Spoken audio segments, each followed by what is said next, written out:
अस्सलाम वालेकुम दोस्तों, की हाल चाल है जनाब। तुसी देखते पे हो अपना देश पंजाब टीवी ते मैं तुहाडा मेज़बान मुहम्मद नदीम खरल। सब तो पहले अपने चैनल को करो सब्सक्राइब ते बैल आइकन का बटन करो प्रेस कि मेरी हर आने वाली अच्छी और बेहतरीन वीडियो तुहाडे तक पहुंचे और तुसी देखो सब तो पहले।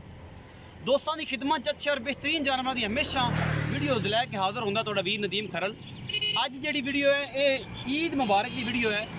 ये मेरे उन्होंने दोस्तों वास्ते जोड़े मेरे दोस्त फॉरन बैठे ने, खलीज मुल्कों बैठे ने और सऊदी मुल्कों बैठे ने और यूके और बेल्जियम और किते किते फ्रांस, पेरिस और बर्मिंघम और स्विट्जरलैंड और हॉलैंड और पता नहीं केड़े केड़े इलाकों के पूरी दुनिया में जोड़े अपने वीर नदीम खरल को देखते हैं, उन्होंने सारे दोस्तों को ईद मुबारक है।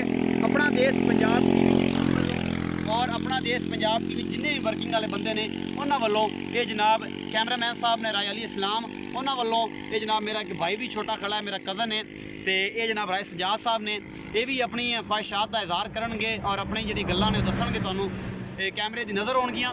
मेरे वालों और पूरी टीम वालों एक छोटी जी दरखास्त है कि जनाब कोरोना जोड़ा है, कोरोना वायरस उहदे तो बचाने का बेहतरीन एक हल है कि जेडे असी गले ना मिलीए, दिल मिलाइए। दिल मिले होण ते रिश्ते कदे ख़त्म नहीं होंदे, गले मिलना ज़्यादा रिश्ते नहीं बनते।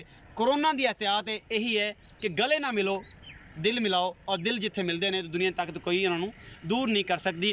तो मेरे बड़े प्यारे दोस्त मियाँ मनशा इस टाइम हाल मुकीम इटली, उन्होंने वालों पूरे सबसक्राइबर में 1,14,000 सबसक्राइबर नूं ईद दियाँ खुशियाँ मुबारक उन्होंने पैगाम से स्पैशली मनशा रांझा। और उस बाद जनाब मेरे बड़े प्यारे भाई बड़े भाई इमरान वड़ैच उन्होंने वालों और मेरे बड़े खूबसूरत और बेहतरीन जनाब चाचा नसीर बिल्लू का उन्होंने भी कल फोन आया। उन्होंने भी कहा कि सारे सबसक्राइबरों को मेरे वालों ईद दियाँ खुशियाँ मुबारक होण। तो जनाब ये सारा छोटा जहा पैगाम है।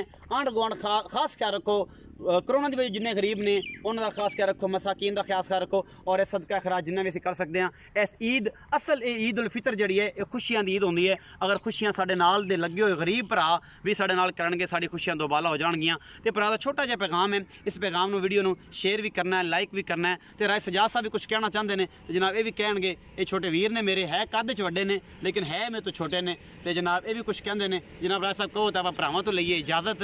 तो ये जनाब पाकिस्तान की बड़ी खूबसूरत एक जगह है, ये कनाल व्यू तुहानूं असीं दे रहे हैं, ये नहरी व्यू भी नाल दिंदे पे हैं। ये भी इंशाल्लाह बड़ा अच्छा लग रहा होगा। कमेंट सेक्शन सारा कुछ दसना है जी। राय सजाद साहब अस्सलाम वालेकुम सब्सक्राइब भाइयों, की हाल ने? तबीयत से ठीक है साड़ी तरफों और साढ़े भरा की तरफों और जिन्ने भी साढ़े दोस्त ने सारे की तरफों ईद उल फितर मुबारक होवे। और तबीयत से भरावां दी ठीक है, ये साढ़े भाई ने इन्हां दा खास ख्याल रखा करो और सब ठीक है। इस्लाम भाई ने भी माड़ा जा दसदा रहा करो, ये अच्छे भाई ने अपने। चलो जी ठीक है, इस नाल असीं इजाजत लेने आ। सानू देनी है इजाजत। कैमरामैन राय अली इस्लाम दे नाल अपना देश पंजाब टीवी नूं दिओ इजाजत। पाकिस्तान जिंदाबाद, पाक आर्मी जिंदाबाद। अल्लाह निगहबान।